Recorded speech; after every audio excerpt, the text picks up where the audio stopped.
السلام عليكم ورحمة الله. الحمد لله نحمده ونستعينه ونستغفره ونتوب إليه وأعوذ بالله من شرور أنفسنا وسيئات أعمالنا.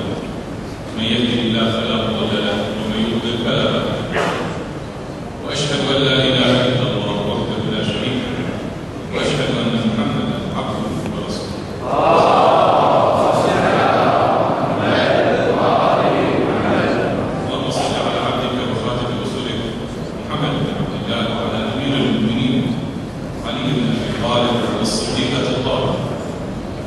اللهم صل على أئمة المسلمين الحسن والحسين وعلي بن الحسين ومحمد الباقر وجعفر الصادق وموسى الكاظم وعلي الرضا ومحمد الجبار وعلي الهادي والحسن العسكري. اللهم صل على ولينا صاحب العصر والزمان وحج في بركه.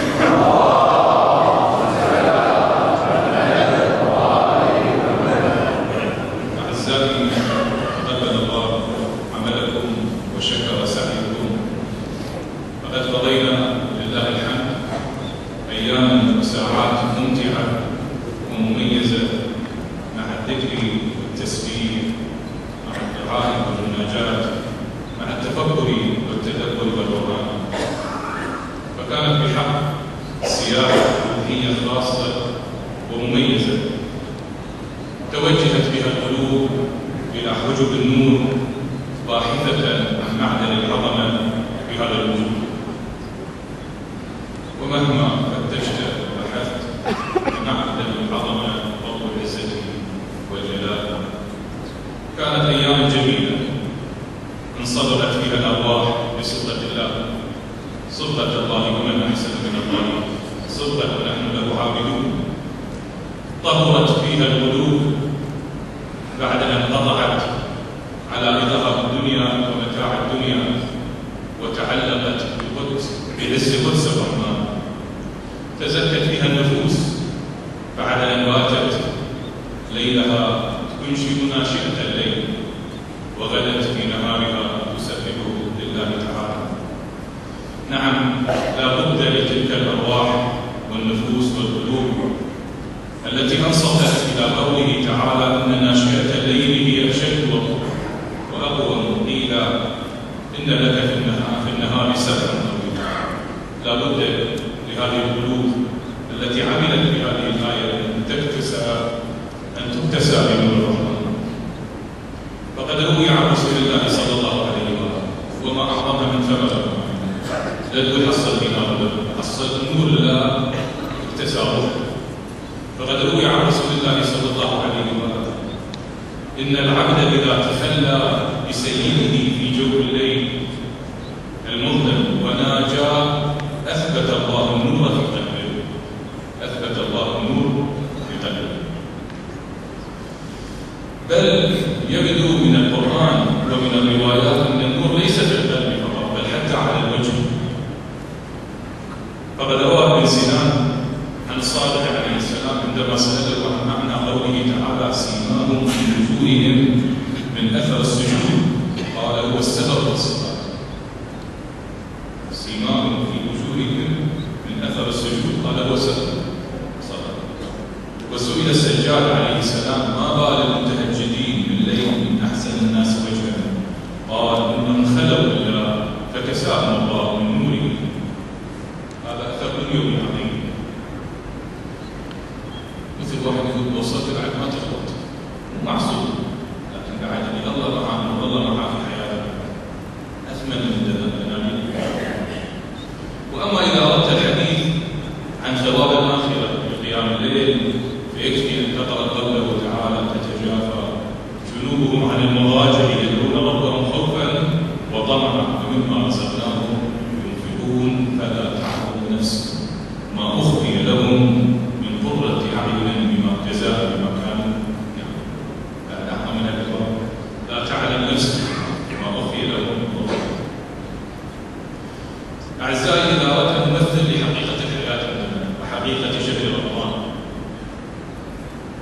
فيمكن أن نقول بأننا مجموعة متسلقين لجبال لكن الوادي تحتنا من أسفل منا واد يشتعل بالنار والحميم. يجب أن نصعد سطوح الوادي وجوانبه كي نصل إلى قمة الجبل، وحينما نصل إلى القمة تنفتح نفوسنا على جنان طويلة وعريضة فوق تلك الجبال الشرقية. إما أن تنجح وتتسلق وتصل إلى النجاة وإلى الجنة التي فوق الجبال، أو يتساقط الإنسان وهو يصعد هذه المرتفعات فيسقط في وادي جهنم. مثلنا حقيقتنا الكفرة والفسقة يتساقطون أمام أعيننا الواحدة والآخر، نتيجة أن حياتهم لبها كلها لهو ولعب وغفلة، فلا بد أن يتساقطوا في هذا الوادي. وأما أنت أيها المؤمن لك فترات من قوة رائعة تتسلق بها وبقوة وتقطع مسافات طويلة جيدة إلى أعلى الجبل، لكن تأتي عليك رياح الغفلة المؤقتة فتجعلك تسقط قليلا وتخسر المسافات وبعض المسافات التي قطعتها. حياتنا هذه. وشهر رمضان هو الشهر الذي تقطع فيه مسافات طويلة وأنت تصعد هذا الجبل، ومسافات رائعة. لن تستمر بنفس القوة في باقي شهور السنة بقوة الصعود هذه التي تمر لها في شهر رمضان، لكن احرص على الأقل أن تكون الحصيلة هي الارتفاع. فلو أردت أن تمثل بنحو مفصل أكثر، إذا صعدت في شهر رمضان 100 متر على هذا الجبل، فإذا سقطت بعدها في باقي شهور السنة فليكن معدل سقوطك 50 متر فقط. ليش؟ لأن الحصيلة تكون أنا خرجت ب 50 متر سقوط، فقط 50% إن شاء الله. وأما إذا كان المعدل الذي خسرته بعد شهر رمضان 100 فصعدت بها ونزلت بها، ذهب جهدك هباء وسدى بعد شهر رمضان. أما إذا سقطت بعد شهر رمضان 150 متر فإذا تكرر منك ذلك فسيقال لك أنك ستسقط في ركب صاعدين في الحميم إذا استمريت على هذا التراجع. كلكم سمع، هذا ليس تمثيل لم تجدوا أو لا تجدوا في الروايات، كلكم سمع ما رواه الصادق عليه السلام، ما رواه الصدوق في معاني الأخبار عن الصادق عليه السلام، قال: من استوى يومان وهو مغبون. لنقل الآن سنتان، من استوت سنتان فهو مغبون، ومن كان آخر يومه خيرهما فهو مغبوط. شنو مغبوط؟ من الغبطة، يعني يغبطه الناس، لأنه يومه التالي سنته التالية أفضل من السنة السابقة. ومن كان آخر يومين شرهما فهو ملعون، ومن لم يكن في زيادة فهو إلى النقصان، ومن كان إلى النقصان فالموت خير له من الحياة. النقصان من بعد يسقط إلى وادي الحميم. هذا الخبر أو شبه جميع هذا الخبر روي عن أمير المؤمنين، وروى الشيخ الصدوق الأماني عن الكاظم عليه السلام عن القضائي قال: بينما أمير المؤمنين ذات يوم جالس مع أصحابه يعبئهم بالحرب صفين، إذ أتاه شيخ عليه شحبة السفر من آثار السفر في وجهه وتحت السفر، وقال: أين أمير المؤمنين هذا الشيخ؟ فقيل: هو ذا. فسلم عليه ثم قال: يا أمير المؤمنين، إني أتيتك من ناحية الشام. يعني سبحان الله، بعض الأشخاص في وسط سيد في وسط الشام، لكن الله يرضى، وأنا شيخ كبير قد سمعت فيك من الفضل ما لا أحس، وإني لأظنك ستختار، أظن أنه حياتك غريبة تنتهي، فعلمني مما علمك الله. قال: نعم يا شيخ، من اعتدل يومان فهو مغبون، ومن كانت الدنيا همته اشتدت حسرته عند فراقه، ومن كان غده شر يومين محروم. في تلك الرواية كان ملعون، هنا قال ملعون. ومن لم يبالي بما سرع من آخرته اللي ما يهتم بالآخرة، مصيبة الآخرة، خربة الآخرة، ومن لم يبالي بما زري من آخرته إذا سلم الدنيا فهو هالك، ومن لم يتعاهد النقص من نفسه غلب عليه الله، ما يراقب نفسه صرف أكثر من المصر، غلب عليه الله. ومن كان في نقص الموت خير يا شيخ، إن الدنيا خطرة حلوة ولها أهل، وإن الآخرة لها أهل ظلفت أنفسهم عن مفاخرتها. أبد أكبر ما عنده نفاق أهل الدنيا بالدنيا، أنا عندي سيارة أحسن، أنا عندي فلوس أكثر، لا يتنافسون في الدنيا ولا يفرحون بغرارته ولا يحسدون لنفسه. لو كان في فقر ما يدري فقر لا يحزن لنفسه. يا شيخ من خاف البيان تقل نومه، وما أسرع الليالي والأيام في عمر العبد. أخزن لسانك وعد كلامك، يقل كلامك إلا بخير. يا شيخ ارضي للناس ما ترضى لنفسك، وأتي إلى الناس ما تحب أن يرضى إليك.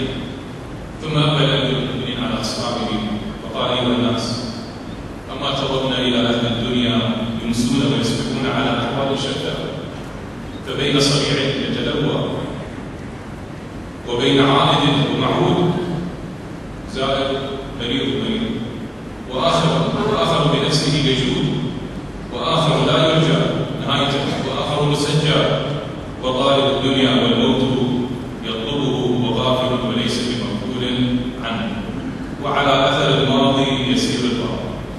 كل الموجودين رحمه يحبون بالماضي. ثم أقبل على الشيخ وقال: يا شيخ، إن الله عز وجل خلقا ضيق الدنيا عليهم نظرا له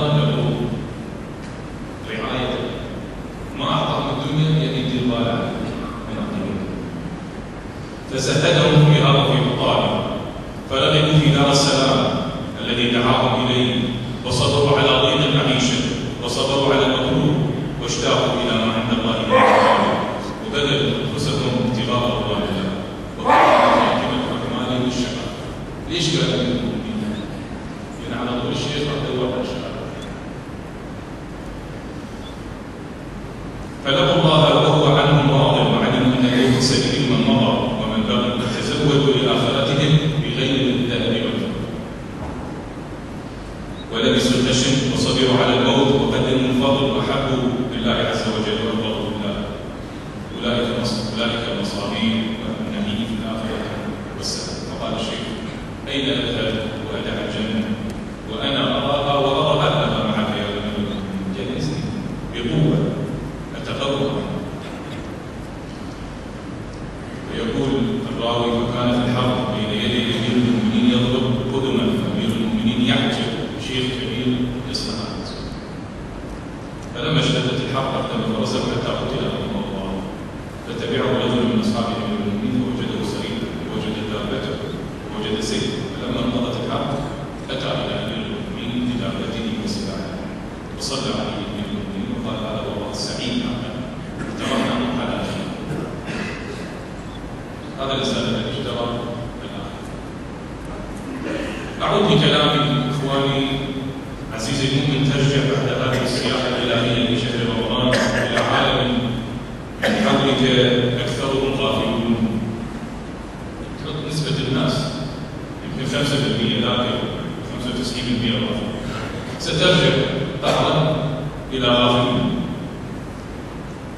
فليكن همك وأنت بينهم، يعني لا بد أن تختلط بهم، ألا تكون منهم، وتكن كما قال تعالى: واذكر ربك في نفسك تضرعا وخيفا ودون الجهل من القول بالغدو والآصال، ولا تكن من الغافلين، ولا تكن من الغافلين. بل إن استطعت تحويله، إن لم تستطع تحويله عن عالمهم عالم الغفلة واللهو، فأعرض عنهم كما قال تعالى: ذرهم يأكلوا ويتمتعوا ويلهمهم الأمل فسوف يعلمون. بل اترك مجالسهم كما قال تعالى: وإما ينسينك الشيطان فلا تقعد بعد الذكرى مع القوم الظالمين، وليس هذا الظالم إلا خير. نعم، أنت ترجع إلى عالم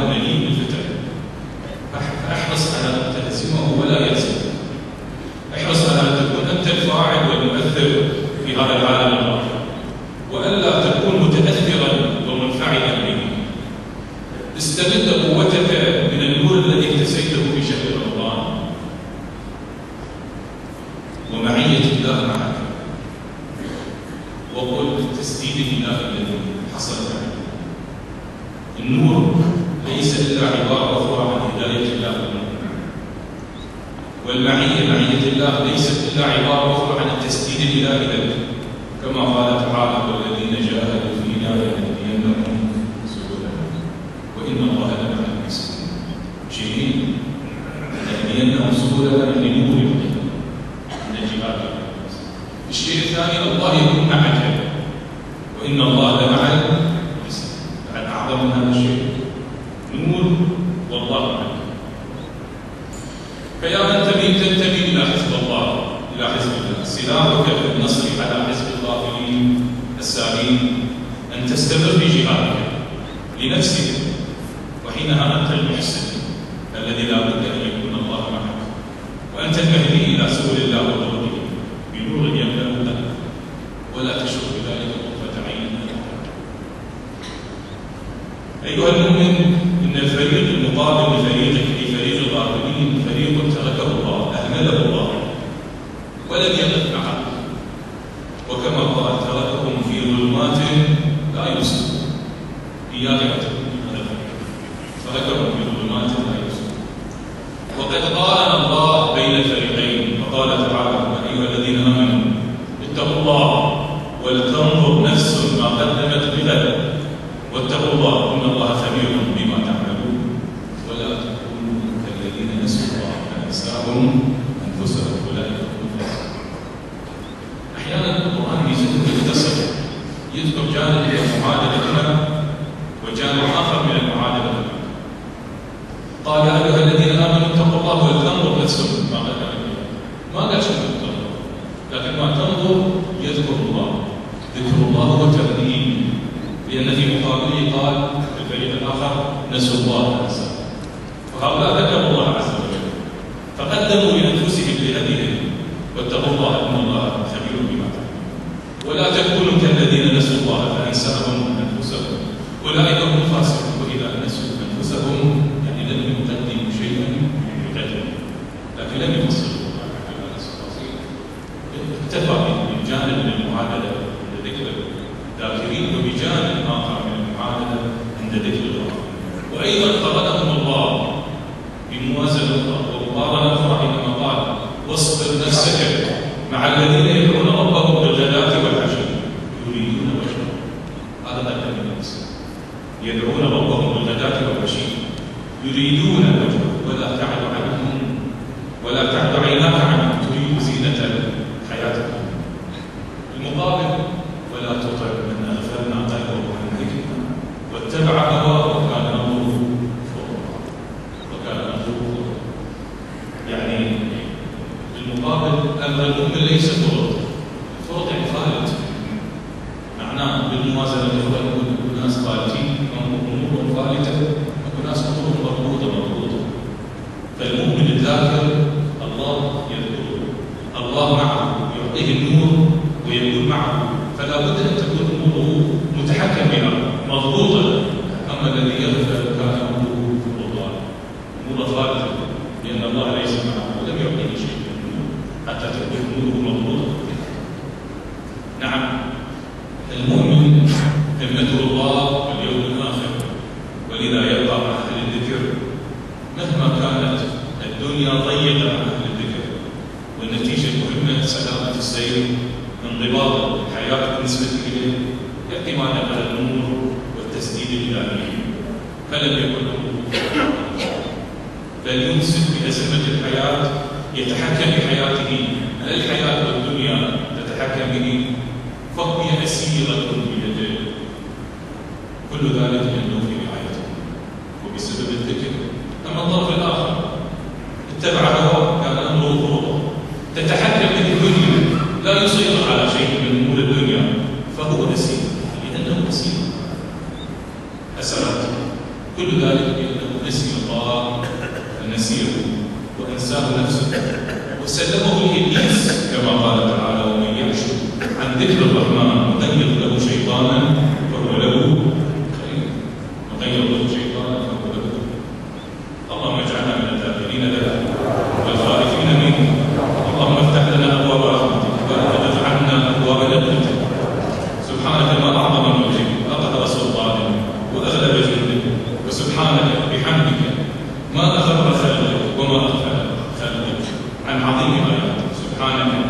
وبحمدك صل على محمد وآله واجعلنا من الذاكرين ولا تجعلنا من الغافلين يا أرحم الراحمين. صلى الله على خير خلقه محمد وآله وسلم.